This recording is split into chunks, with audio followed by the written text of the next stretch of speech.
तो master supreme warrior के इस एपिसोड की शुरुआत वहीं से होती है जहां से पिछला एपिसोड खत्म हुआ था। पैशन सेट का लीडर अपने बेटे और जो वॉर सीडर यहाँ पे था जुओ, उसके साथ यहाँ पर आता है और आते जोश से चिल्लाता है बिंगयू साली बाहर यहाँ पे निकल, मुझे तेरे साथ यहाँ पे बातचीत करना है। तो जो लीडर यहाँ पे थी वो कहते हुए जो बिंगयू हमारी सीनियर है ना, अभी कल अंदर कुछ बिजी है अपने काम में, वो रिप्लाई दे नहीं सकती। सामने सो कहता भाई बिजी है, ऐसा क्या बिजी है कि भाई मेरे से आके मिल नहीं सकती। तो जो बेटा था ना फिंग, वो कहता बजान सामने जो लौंडा खड़ा ना, इसके बारे में मैंने बताया था।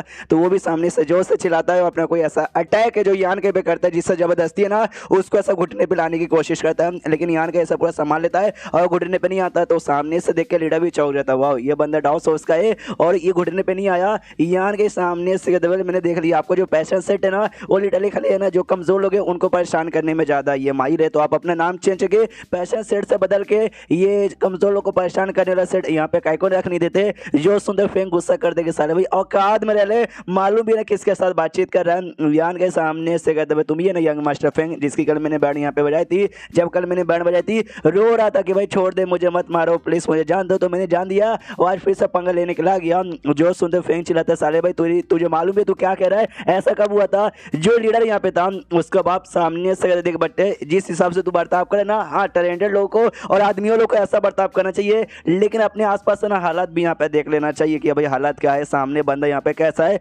कल रात का तूने हमारे सेट के 2 मेंबर का स्पेस रिंग यहाँ पे लिया था ना, मेरे बेटे का और वॉइस सीडर का। तो आसपास के पब्लिक जैसे सुनती कि वो माय गॉड पैशन सेट के बंदों का स्पेस रिंग इसने लिया या नहीं गया, ये लौंडा तो सच्ची में गया भाई, इसकी तो आज बैंड बज जाएगी। जो सुनते यान के सामने से कहते कैरियर कुछ भी मत बोलो, ऐसा थोड़ी ना हुआ, कुछ भी ऐसा नहीं हुआ है। जो सुनते वॉइस सीडर चिल्लाता है ऐसा कुछ भी नहीं हुआ, साले झूठ मत बोल, तूने मेरा और जो यंग मास्टर फेंग है ना उसका स्पेस रिंग तूने चोरी किया। जो सुनते ये कहता ना ना ना ना मैंने चोरी नहीं किया, अच्छे से यहाँ पे याद करो आपने जो मुझे नुकसान यहाँ पे पहुंचाया था ना उसकी भरपाई बेसिकली था, आपका स्पेसिंग भरपाई के तौर पे था। और जो यंग मास्टर का स्पेसिंग था ना एंड में उसने बस मैंने प्यार से उसको थोड़ा बहुत धमकी दिया था तो उसने मुझे खुद यहाँ पे दे दिया यार, उसने दिया मैं मना करता उसको बुरा लगता ना, तो इसके लिए मतलब मैंने ले लिया, बस यही रीजन है। तो सामने से यहाँ पे उसको गुस्सा आ जाता, बहुत गुस्सा आता है। जो उससे चिल्लाता कि तेरी माँ का भी लीडर जी मुझे मारने का परमिशन दीजिए। लीडर कहता नहीं यार इसको यहाँ पे मैं देख सकता हूँ ये लौंडा काफी टैलेंटेड है, आगे चल के बहुत कुछ यहाँ पे उखाड़ेगा, तुझे जो सामान यहाँ पे चाहिए ना आई मीन जो स्पेस यहाँ पर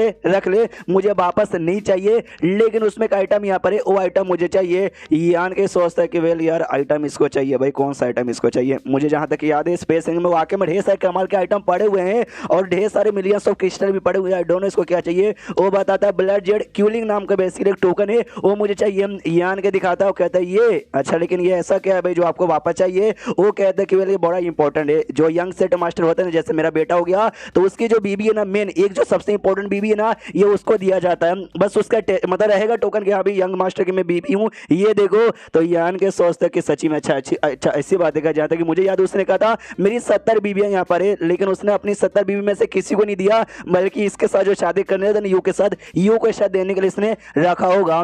जो थी ना भाई लीडर इसकी सेट की आइस वैली की, वो भी माइंड टू माइंड कहती है यस यस ये बात एग्जैक्टली उसने ठीक बोला। जो भी बंदे लोग रहते हैं ना उनकी क्यों ना बीबियां बना ले, 100 200 1000 या 2 लाख बना लो, लेकिन कोई एक जो इंपॉर्टेंट होता है ना उसको वो लोग ये वाला जेड यहाँ पे देते, यानी वो बात पक्का यहाँ पे ठीक सच यहाँ पे कह रहा है। यान के सामने से कहता अच्छा ठीक है आपको इतने सारे आइटम पड़े हुए तो उसमें बस आपको यही चाहिए, दूसरा नहीं चाहिए। मैं कैसे दूसरा इससे ज्यादा कीमती होगा। जो सुन वो कहता बाकी सबसे मुझे फर्क नहीं पड़ता, ये जो ना हमारे पूरे लोग ना जनरेशन टू जनरेशन यहाँ पे पास ऑन करते हुए आए हैं, तो भाई पास ऑन करते हुए आए तो ये हमारे ज्यादा कीमती है तो हमको यही चाहिए। यान के वर्डेल में समझ गया, मतलब बाकी कीमती आइटम या बाकी जो किस्टें है ना आपको फर्क नहीं पड़ता, जो सेक्टर लोग उससे ज्यादा फर्क पड़ता है। वेल तो भाई मेरी भी आंखें यहाँ पे खुल गई, वो भी कहता गुड गुड तो चुपचाप हमको दे दे। यान के बोलते ओके ठीक है भाई तो हम आपको यहाँ पे देने को तैयार है, लेकिन बदले में आपको भी कुछ हमको यहाँ पे देना चाहिए ना, तो फ्री में कैसे दे दूं। तो सामने सो कहता अच्छा भाई तुझे बदले में कुछ और यहाँ पे चाहिए। यान के बोलता ऑफ कोर्स ये लो और बदले में हमको भी कुछ यहाँ पे दो। तो सामने से ये भी कहता बोल भाई तुझे यहाँ पे क्या चाहिए। यान के बोलते कि जैसा आपने खुद बोला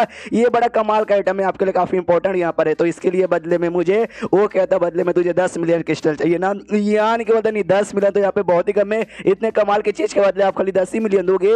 वो कहता 10 नहीं तुझे क्या यहाँ पे 100 मिलियन चाहिए। यान के बोलते देखो भाई 100 मिलियन भी आपका जो सेट है इतना बड़ा सेट है भाई, तो 100 मिलियन भी आपके लिए यहाँ पे बहुत ज्यादा कमी होगा। वो कहता है साले भाई तुझे 10 भी नहीं चाहिए, 100 भी नहीं चाहिए, 1 बिलियन यानी 1000 मिलियन यहाँ पे मांग रहा है क्या। यान के बोलते आपका सेट पूरे नॉर्थन एरिया का वन ऑफ द बड़ा सेट यहाँ पे कहलाता है, तो शायद भाई आपके लिए ये भी कुछ ज्यादा नहीं होगा, वो भी बहुत ही कमी होगा। अब लीडर को आ जाता है गुस्सा कि साले भाई तुझे देने का ही मन नहीं है, तू स्टार्टिंग से बस जानबूझ के नाटक यहाँ पे कर रहा है, लगता है तुझे मार के लेना पड़ेगा। तो वह अटैक सामने से करता है, उतने में बिंगू आ जाती है, उस अटैक को यहाँ पे रोक देती है। यान के कहते यस मुझे लगा ही था कि सामने से मुझे बचा लोगी, तो वो सामने से कहती कि भाई बहुत ज्यादा तेरे अंदर भी नौटंकी है। यान के बोलता या है थोड़ा सा, क्या करूं मैं, कहता हूं ना कोई ना कोई आके मुझे बचा ही लेता है। यान के सामने से ये भी पूछते हैं कि बोल आपका चोट ठीक हो गया, ये कहती हाँ मेरा चोट ठीक हो गया। और जो लीडर था जोर से चिल्लाते कि साली भाई क्या कर रही है तू, सबसे पहले तू इसकी प्रोटेक्शन करिए, जाके तुम्हारा सेट है ना खाली फीमेल डिसाइपल अपनाता है, ये तो लड़का है। वो कहते भाई हम किसी को भी ले, तुझे उससे क्या बीच में यहाँ पे उंगली मत कर।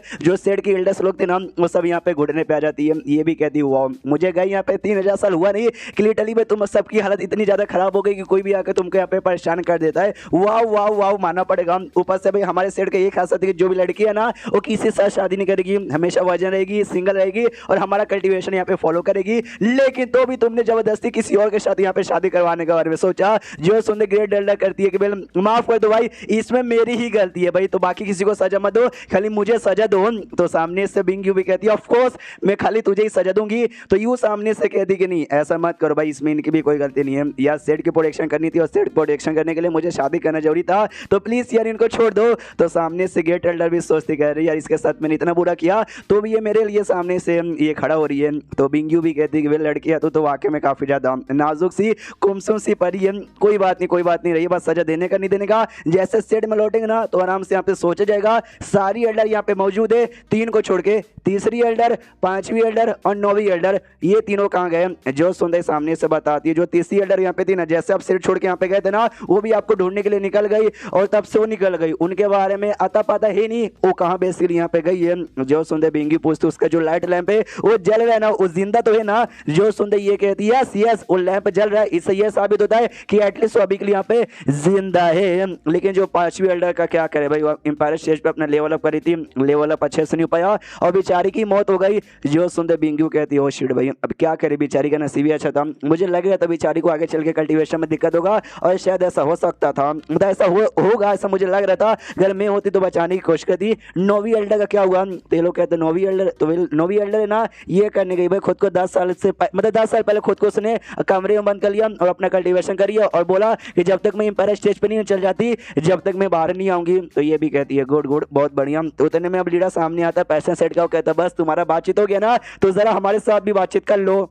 तो बिंगू भी कहती हाँ तेरे साथ बातचीत करें ना भाई, तू तो यहाँ पे लीडर माना जाता है तो भी भाई मासूम लड़कियों को यहाँ पे परेशान कर रहा है। वो कहता भाई सामने से जैसा तुम पहले थी आज वो ऐसी हो, मुझे तुम्हारे साथ बहस यहाँ पे नहीं करना, मैं 2 काम के लिए यहाँ पर आया हूँ। पहला काम भाई मेरे बेटे के साथ है ना वो जो यू नाम की लड़की है शादी करवा दो, और सेकेंडली भाई जो ब्लड जेड क्विलिंग है ना भाई हमारे सेट का इंपॉर्टेंट सा आइटम वो मुझको वापस लौटा दो। सामने से कहती है सबसे पहली बात शादी वादी तो बिल्कुल भी होने वाली नहीं है, और सेकेंडली अगर तुमको वो आइटम यहाँ पे चाहिए खुद जाके ले लो, अगर नहीं ले सकता दफा हो जाओ। उसको काफी गुस्सा आता है, फिर उसका मजाक उड़ाता है ये कहते हुए कि वेल वेल वेल अच्छा लगता है इतना उस लड़के के बारे में परवाह करिए, तेरा शायद कोई नाजायज औलाद होगा, इतना सालों से गायब थे किसी के साथ मुंह मारी होगी उसी से ये लड़का पैदा हुआ होगा। तो पब्लिक कहती है ओ माय गॉड भाई सेट की फाउंडर सच्ची में उसकी नाजायज औलाद है क्या। सामने से कहती है अगर वाकई में मेरा कोई ऐसा बच्चा यहाँ पे रहेगा तब तो मैं लकी कहलाऊंगी। तो पब्लिक कहती है ओ माय गॉड सच्ची में उसका बेटा है क्या। यान के सामने से कहते यार सीनियर ऐसा मत बोलो लोग गलत समझेंगे। वो कहती कि वेल यार मैंने ऐसा कुछ नहीं बोला, जिसको जो समझना समझने दो,